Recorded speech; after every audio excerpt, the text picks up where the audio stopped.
Hey guys, welcome back to channel Suman Masjid blog. আজকে ব্লগে তোমাদের সবাইকে স্বাগতম। এখানে হয়ে গেল আজকে পুচকের বার্থডে, তাই আমরা আজকে বার্থডে ব্লগ নিয়ে চলে আসলাম। এখানে পুচকের দাদা এখানে পুচকের জন্য একটা কেক কিনে নিয়েছে, এখানে ভাইকে সাজাচ্ছে। আর এখানে গোটা ফ্যামিলি দাঁড়িয়ে রয়েছে। এই হচ্ছে পুচকের দিদি, মা, বাবা, দিদা, ঠাকুমা, ক্যাচা ক্যাচা ক্যাচা ক্যাচা। এখানে মৌসুমি সঙ্গে ঢেকে নিয়ে কি চলে আসলো। ও, এটা মৌসুমি কেক নিয়ে চলে আসলো। আর এখানে কেক নিয়ে আসার পর আমি হাতে ঠান্ডা নিয়ে সবাইকে ঠান্ডা করবো। এবার দেখো সবাই কি বলে।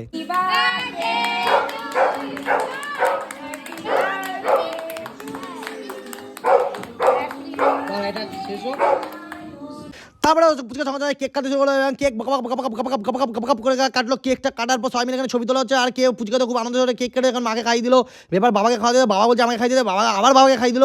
তারপরে দিদাকে খাই দিল, তারপরে ঠাকুমাকে খাই দিল, তারপরে বাচ্চাকে খাই দিল, তারপরে বড় ওই দাদাটাকে খাই দিল, তারপরে তার দাদাকে খাই দিল, তারপরে মুসুকে খাই দিল, তারপরে আসলে আমাকে খাওয়াতে আমি খেয়ে নিলাম। সবাইকে খাওয়ানোর পর আবার করে খাওয়াচ্ছে। এবার দিদিকে খাওয়ালো, দিদি এখানে গ্যাগে গ্যাগে করে হাসছে, বলছে এটা কেক খাচ্ছি না কি খাচ্ছি রে বাবা। তারপরে আমরা সবাই মিলে ওকে এখন স্নো দিয়ে সাজাতে শুরু করলাম, কারণ এখানে ছিটিয়ে দিয়েছিলাম চারদিকে স্নো।